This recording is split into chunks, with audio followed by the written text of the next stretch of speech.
মোটামুটি বলা চলে বাংলাদেশের মতো দেশে আসলে আপনি যতই নিউজ করেন আর যত সমালোচনা করেন যাই করেন এই যানজট এটা একই সাথে কোটি কোটি মানুষ ঢাকা থেকে দেশে গ্রামে যায়। যানজট, সিট না পাওয়া, দাঁড়িয়ে যাওয়া, নানান ভোগান্তি, এগুলো এটা বাংলাদেশের মানুষও মেনে নিয়েছে এবং এটা খুবই স্বাভাবিক বিষয়।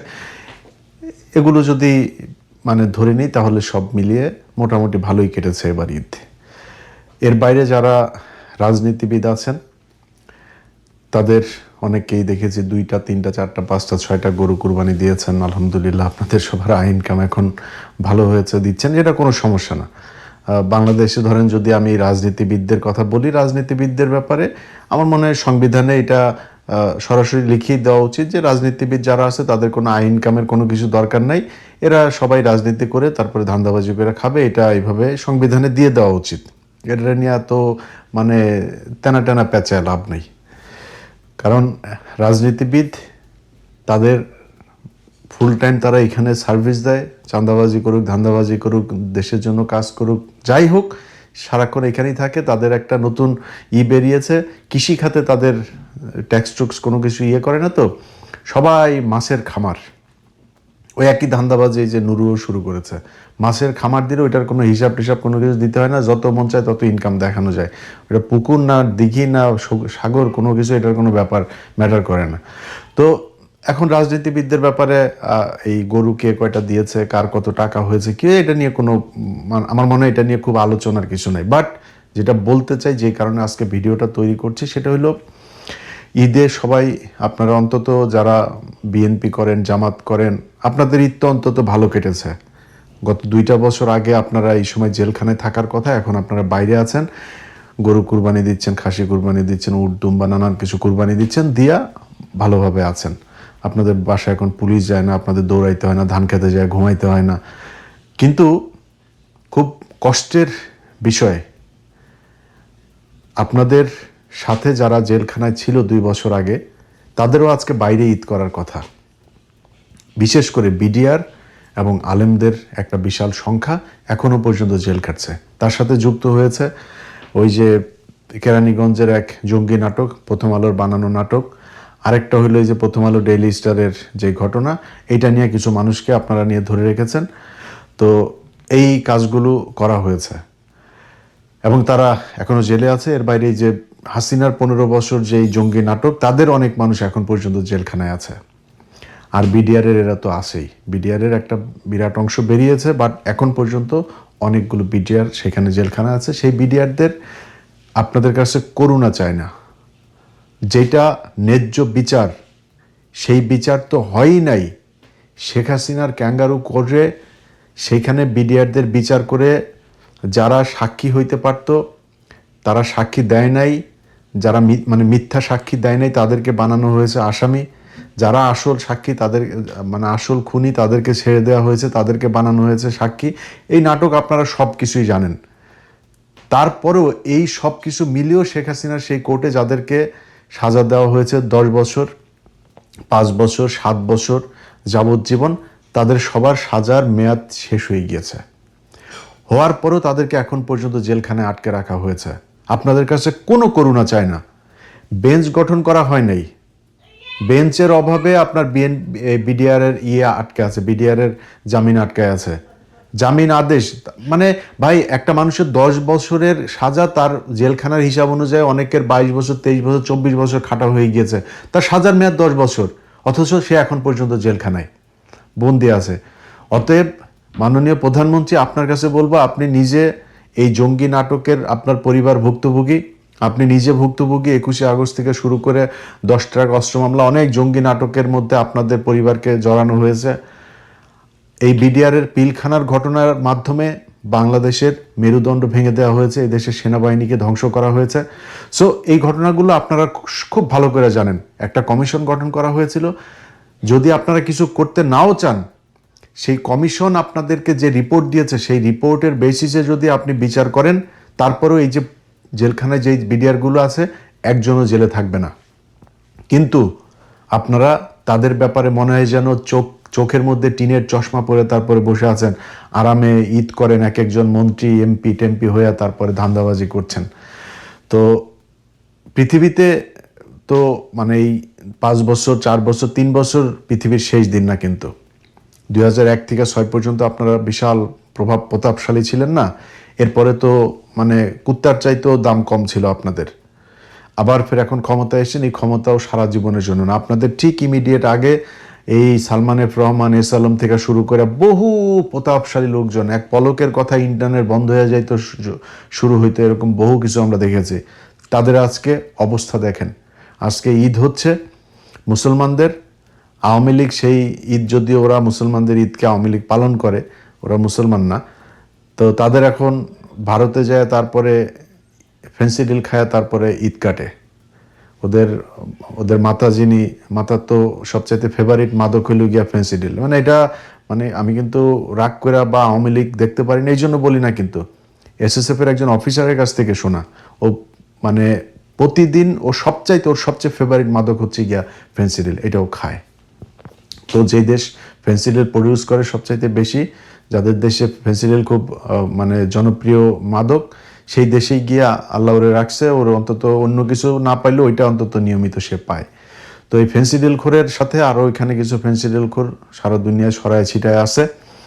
তো এই ফেন্সিডিল খোরদের দ্বারা যারা কিনা এই যে গেল 15টা বছর যারা আপনাদেরকে নানানভাবে হয়রানি করেছে, যারা কষ্ট দিয়েছে, সেই মানুষগুলোর ব্যাপারে আওয়ামী লীগ যা করে গিয়েছে আপনারা যদি তাই করেন তাইলে আর বলার কিছু নাই।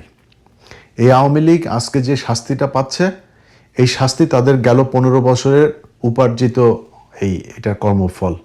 আপনারা আজকে এই 15 বছর যে কষ্ট করেছেন, আল্লাহ আপনাদেরকে সেই 2001 থেকে 5 সেই শাস্তি আপনাদেরকে 15 বছর দিয়েছে, আল্লাহ আবার আরেকবার সুযোগ দিয়েছে।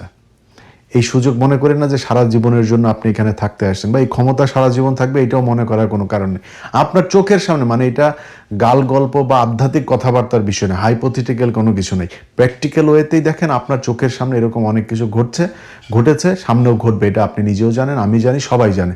তারপরেও আপনাদের হুঁশ হয় না, আপনারা মনে করেন এইবার চেয়ারে বসেছেন, বাস একদম সব কিছু ভুলে গেছেন। এই বিএনপি, এই জামায়াত, ভাই আমি তো বিডিআরের পরিবারগুলোর সাথে আজকে থেকে না বহুদিন ধরে আমার সম্পর্ক, আমি তো তাদের পরিবারের কাছে শুনি।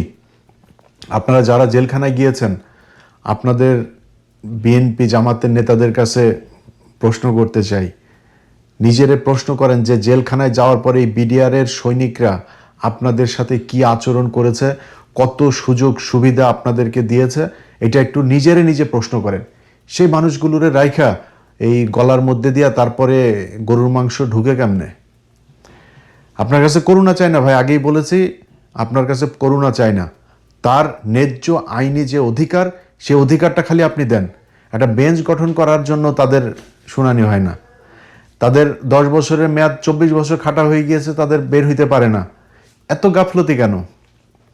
এটা মনে করছেন এই যে আলেমদের, অনেকগুলো আলেম এখন পর্যন্ত আমার কাছে তালিকা আছে, অন্তত 300-400 আলেম এখনো জেলখানায়।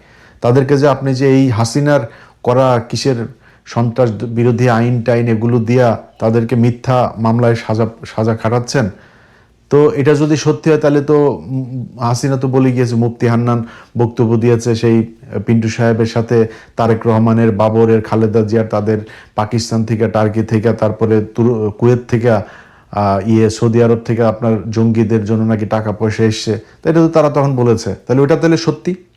যদি এটা সত্যি না হয় তাহলে যে আলেমগুলো এখন জেলখানায় আছে সেটাও সত্যি না। হাসিনার বানানো এই জঙ্গি নাটকে মানুষগুলো জেলখানায় আছে, সেই মানুষগুলোরে যদি নাকি ন্যূনতম কৃতজ্ঞতা বোধ থাকে, ভাই আপনি আরেকটা কমিশন তৈরি করেন। বিডিআরের ইউনুসের সময়ের যে কমিশন, সেই কমিশনের রিপোর্ট যদি আপনার পছন্দ না হয়, আপনি আরেকটা কমিশন গঠন করেন, বাট খুব মানে আর্জেন্টলি আপনাকে সেটা করতে হবে। এদেরকে একটা দিন, ইউনুসের সময় থেকে এই পর্যন্ত 4টা ঈদ তারা পার করলো, টোটাল হাসিনা যাওয়ার পরে 5 ঈদ তাদের পার হইলো জেলখানায়। কেন তারা 5টা ঈদ জেলখানায় পার করবে? কিসের জন্য? তারা, আপনার কি মনে হয় না যে এই বাংলাদেশের আজকে আপনি যে ক্ষমতায় বসছেন, এই ক্ষমতায় বসার পেছনে তার কোনো ডেডিকেশন আছে? তার কোনো রক্ত গিয়েছে, আপনি বিডিআরের লোকগুলোরে একটু যায়েন, বিডিআর লোকগুলোরে একটু কাপড়গুলো খুলে খুলে দেখেন, এদের পায়ের মানে 50 ভাগের পায়ের এই মাথা থেকে ওই মাথা পর্যন্ত ড্রিল মেশিন ঢুকানো, কারোর ক্যান্সার, কারো হার্টের রোগী, কারো রিং পরানো, কারো নানান সমস্যা। তার উপরে তাদেরকে আবার কারা কর্তৃপক্ষের কিছু কিছু মানুষজন আবার নানান ধরনের কষ্টে রাখে। ভাই, তারা যে আপনি কষ্টে রাখেন, সে তো ফাও জেল খাটছে।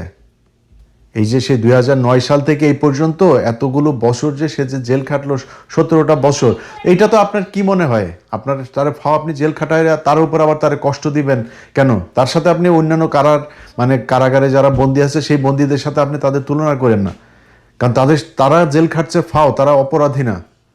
এদেরকে 17 বছর ফাও জেল খাটিয়েছেন, তার উপরে তাদের উপরে এত টর্চার কেন? সো এত টর্চার করেন। আমরা কিন্তু অনেক কিছু জানি, এই দেশের বহু কারা কর্তৃপক্ষের বাড়িঘরের ঠিকানাও কিন্তু আমরা জানি, কার কোথায় কি সম্পত্তি আছে এগুলো আমরা জানি, খোঁজা দেই না কিন্তু। সো এদের সাথে একটু মানে মানবিক আচরণ করেন। তো বিএনপির ক্ষমতায় আছে, বিএনপির কাছে বলবো যে আল্লাহর ওয়াস্তে যদি আল্লাহর শাস্তিকে যদি ভয় করেন, তাহলে আল্লাহর ওয়াস্তে এই মানুষগুলোর জন্য দ্রুত আপনারা দরকারে নতুন করে কমিশন গঠন করা, দ্রুত আপনি তদন্ত করেন। যারে মনে হয় যে না এ যুক্ত ছিল, তারা আপনি ফাঁসি দিয়ে দেন, কোনো সমস্যা নেই। কিন্তু যারা নিষ্পাপ নিরীহ তাদেরকে আপনি দ্রুত মুক্ত করেন। নিষ্পাপ মানুষগুলো কেন জেলে থাকবে? 24 সালের 5ই আগস্ট থেকে আজকে 25, 26, 2 বছর হইতে গেল। এই 2 বছর তারা কিসের জন্য জেলখানায় থাকবে? এটার কোনো উত্তর আছে আপনাদের কাছে? এই দেশে বহু প্রভাবশালী সাংবাদিক, ইউটিউবার, সোশ্যাল মিডিয়া ইনফ্লুয়েন্সার, নানান ধরনের বড় বড় সব মানে দেশপ্রেমিক অনেকেই আছে, কারো গায়েও লাগে না, কেউ কথাও বলে না, মিডিয়া তো নাই, কোনো মানুষও কথা বলে না তাদেরকে নিয়ে। তাদের জীবনের দাম নাই, তাদের কষ্ট, তাদের শরীরে রক্ত নাই, তাদের কষ্ট কষ্টের মতো লাগে না। মানুষ বিডিআরের লোকগুলি ভাই, আরে ভাই 17 বছর 18 বছর বয়সে পোলাপান আপনার এই 18-19 বছর বয়সে আপনার মানে যে চাকরিতে ঢুকেছে 1 বছর হয় নাই জেলখানায়, চাকরি রিটায়ারমেন্টে যাবে ওই সময় জেলখানায় দাড়ি টাড়ি সব পেকে বয়স্ক মানুষ, পরিবারের অর্থনৈতিক অবস্থা শেষ, বউ চলে গিয়েছে, সন্তানরা খোঁজ নেয় না, মানে কি এক মানে দুর্বিষহ জীবন তাদের। তারপরে কেউ কোনো কথা বলে না।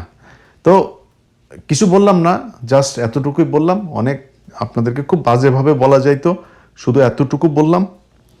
ইউনুসরে বহুত গালাগালি করছে এই এক কারণে, যখন 2-1.5 বছর কষ্ট করে কোনো রেজাল্ট পায়নি, বহুত কিছু বলছে। আপনাদেরকে আর যত গালি আছে সব মনে করেন দিছি আপনাদেরকে, আর এটা দিলাম না এখন আর। আমার অনেক মানে সম্মানিত মানুষজন আমার ভিডিও দেখেন, সো তারা পছন্দ করেন না আমি আপনাদেরকে গালাগালি করে কথা বলি।